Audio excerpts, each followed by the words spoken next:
we've had a couple fight announcements slash like fight rumors just to go over really quickly. None of these are actually, oh no, one of these is official. The other three are all kind of rumored, but I wanted to still talk about them just because I think it's pretty interesting. So we're going to start off with the rumored fight of Alexander Volkanovski versus Ilia Topuria is apparently going to be main eventing or on the card of UFC 297 in Toronto, Canada in January. Not confirmed at all, obviously, but another fight. So Arnold Allen versus Movsar Evloev is official for January, which does kind of make sense to then have a featherweight fight and the featherweight title fight as the main event. So we're going to assume that Volkanovski versus Topuria is in fact the main event of that January card. I'll be picking Alexander Volkanovski. Look, Ilia Topuria is like he's dangerous, he's powerful, he's shorter than Volk as well, or the same height, which is something Volk doesn't often deal with. He's got decent wrestling, he's got good power, all of that. But Volkanovski is just more well-rounded, and I think he's just better at everything. I think Volkanovski is just the better version of Ilia Topuria. Um, I think he's going to win this fight comfortably because Volkanovski uses leg kicks very effectively, which is something that Topuria doesn't deal too well with. He kind of stands with his front foot turned inwards rather than outwards, which makes it harder to check the kicks. So I think Volkanovski's going to hammer at leg kicks all night long, chew up his legs. I think he's gonna like just be quicker on the feet. I think he's gonna land the bombs, and the bigger shots. Like Tapoya definitely has the capability to catch him with a shot, which would definitely be a bad one for Volkanovski. But he's taken shots from guys like he's taken shots from Islam. He's taken shots from like Holloway, taken shots from Yair. Like all of that, like he's fought Mendez, Aldo, like he's fought guys. I'm not saying Tapoya doesn't hit hard, but I think Volkanovski isn't going to get. I don't see him getting chinned and just flatlined by Ilia Topuria, who couldn't even finish Josh Emmett. So, look, that performance was incredibly impressive, but Yair Rodriguez pieced up Josh Emmett and finished him in the second round. Ilia took him all five. Even though he dominated him, you kind of want to see an urgency to get the finish. Like you can cruise, but I don't know. I just don't see him catching Volk. I think Volk is really good, like defensively. Obviously, we know that. He's probably the smartest fighter. He's one of the best game planners in the sport. So I have no doubt that they're going to cook something up for Ilia Topuria that he's just going to have absolutely no idea how to handle. Um, and I think we're going to see just another kind of virtuoso Volkanovski masterclass because somehow he just finds a way to make every single opponent that he fights look easy. And he continues to do it. Like Holloway in the trilogy, like Zombie made look easy. Holloway in the trilogy looked easy. And then Yair as well made him look pretty easy. So I think he's just going to make Topuria look easy. I don't think Ilya is experienced enough in his career. He's only fought Bryce Mitchell and Josh Emmett. I don't think that's enough preparation to fight Volkanovski. Like you can do as much sparring as you want. You can bring in whoever you want. Like you can bring in Max Holloway for all like that. You can bring in all of Volkanovski's opponents. But when you haven't fought the level of guy actually inside the octagon, it's different. You just don't. You're not as prepared. You don't know what you're doing as much. And I think this is going to be like a rude awakening for Ilya Topuria, where he's going to be like, "Damn, I was the new kid on the block. I was the hot prospect." Um, and now I've been kind of shown the levels, and I think that's what's going to happen here. I think Volkanovski's going to like land the big shots. He's going to talk to him. He's going to get in his head. Ilya Topuria seems like a guy that would get real aggressive, and if he's getting talked to, then I feel like he's going to not respond in the best way. I think he's going to just get more reckless and more inaccurate with his shots. So I see Volkanovski winning this fight as an early lead. But this is not official for that January card, by the way. Um, but it's pretty likely. So we move on to the next fight. Arnold Allen versus Movsar Evloev. So this one is official for UFC 297, which is rumored to be in Toronto, Canada.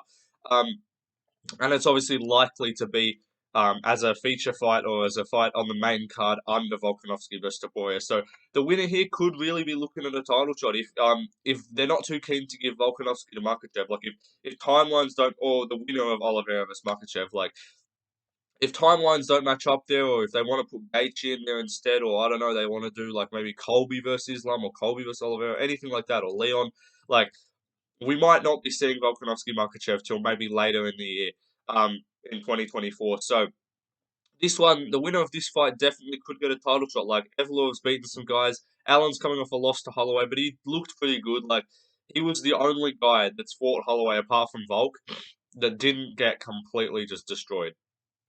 Like Volk, so Holloway, he smoked Ortega, he smoked, or he didn't smoke Yair. So like Allen put on a similar level of performance with Yair in terms of the competitiveness, but the only difference is Yair took a lot more damage. Fucking hell. Nose is got a block nose. It's unfortunate. But yeah, so Arnold Allen looked pretty good against Holloway. Before that, he beat some guys like he beat Cater, which was a bit weird just because of the injury. But he still beat Cater, so you can't take that away from him. Um, but yeah, if they're desperate for a contender, which Volkanovski says he wants to stay active, if the UFC says, look, we can't do you versus Islam, you're gonna have to fight the winner of this. I'm sure Volkanovski will be like, sure, and then he'll fight Islam in like Abu Dhabi or something, like, or something like that. Like we'll see those kind of timelines matched up, but could we see the winner here get a title shot? Which obviously Volkanovski would beat both of them easily. Um, but this one's a pretty competitive matchup, and I'm gonna have to go with Arnold Allen early because look, Movsar Evloev, he looked really like questionable against Diego Lopez, and I think that is one credit to Diego Lopez for being really good. And I think he's going to be a guy that you see in the rankings pretty soon. But I don't know, like against Dan Ige, he struggled at first. Like he's had some fights where he doesn't really finish guys, doesn't have a finishing potential. And it is kind of look, he could beat Allen, I don't know, but Allen looked really good against Holloway. Like I think Allen's probably like the fourth best striker in that division. I'd say behind Volkanovski, Yair, and Holloway. Um, I would say Allen's probably that next best striker there, and Topuria maybe. So maybe fourth or fifth. I think Evloev, like he's got a good mixer, like he can mix it together. I haven't really seen Allen get kind of tested in the grappling too much. So it will be interesting to see also how much Evloev's kind of made improvements if he's still the same guy that was struggling to take down, like I don't know, Dan Ige in the first round. Like he got takedowns. I don't think that was him though, because look, Dan Ige is a guy where you take him down a lot easier as the fight goes on. We saw it with Bryce Mitchell too, so I don't think that's as much credit to Evloev. I think that's like Dan Ige gasses out and doesn't defend takedowns later in fights. So it's gonna be a really intriguing fight. I haven't watched tape on it obviously because I only really start watching tape on fights when they're gonna happen. I don't watch tape as my for the early prediction videos, like the fight announcement videos. But ultimately, I'm gonna lean with Arnold Allen by decision. To start off, like for this fight, but I'll watch a bit more Evloev tape. I'll watch a bit of Allen tape when he grapples. I'll see how I think he looks there.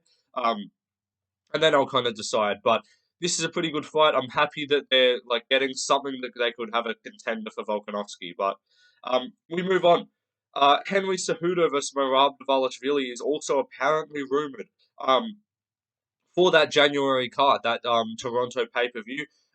It does make sense. Look, I can definitely see this fight um, being the one that gets made because I don't think Merab's going to get a title shot. I think it's going to be O'Malley versus Cheeto Vera.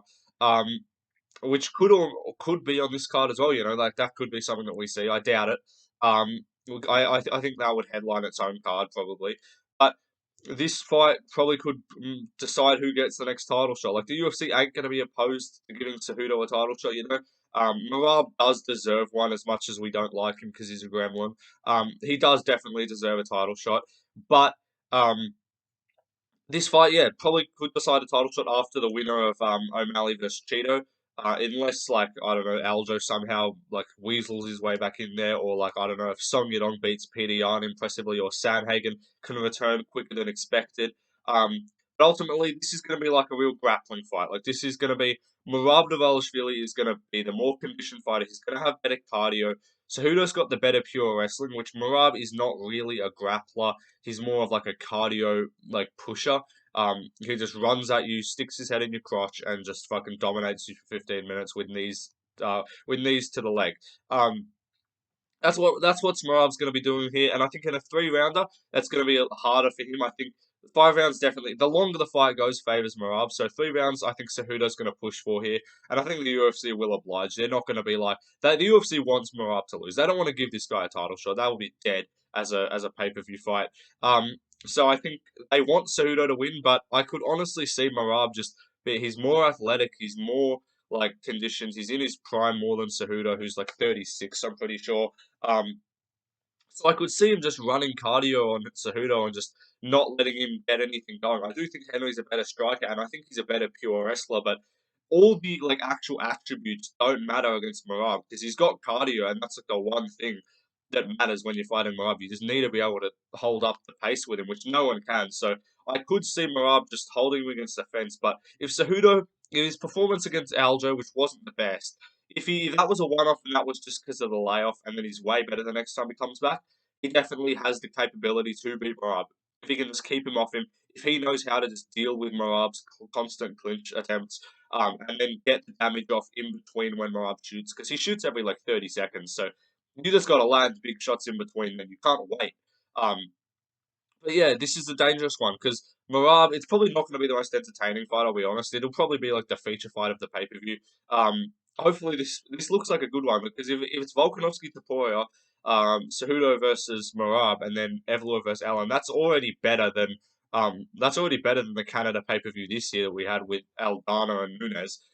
Which the only good fight on that card was Oliveira and Dariush. So definitely excited for this fight in terms of its stakes in the division. Not going to be the most entertaining, but my lean's got to go with Merab just by cardio outputting him, and just being more fit.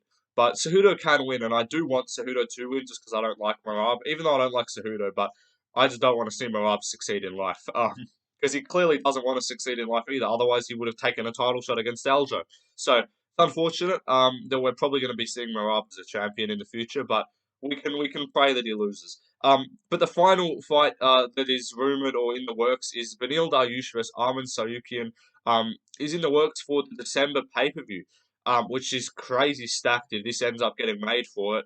I'd imagine this could headline the prelims, which would be nuts to see this fight on the prelims. Um, but it's a really intriguing one, and I'm going to lean with Arman Sayukian. Look, Dariush was before the Oliveira fight, and before the Oliveira fight, and then before Arman Sayukian's last fight, I probably would have gone with Dariush. I probably would have been like, look how he did against Gamrot. He dominated Gamrot. Gamrot went close with Arman, which is true. And Dariush definitely can win this, but his striking is really suspect. Maybe that's just Oliveira being super good. Like, maybe that's just Oliveira being amazingly dangerous and powerful.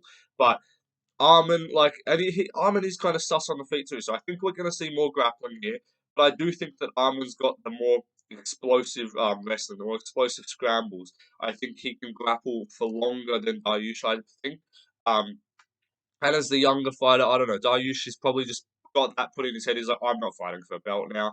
Like the UFC already wasn't really wanting him to fight for a belt. Like he fought Tony Ferguson, he fought Gamrot, and then he still had to fight one more time. So they clearly don't want him fighting for the belt. So after losing to Oliveira, like he's probably knows deep down, like I'm not getting a title shot. So I think he's going to have hit like a kind of roadblock where he's now just fighting to like stay in the top like five.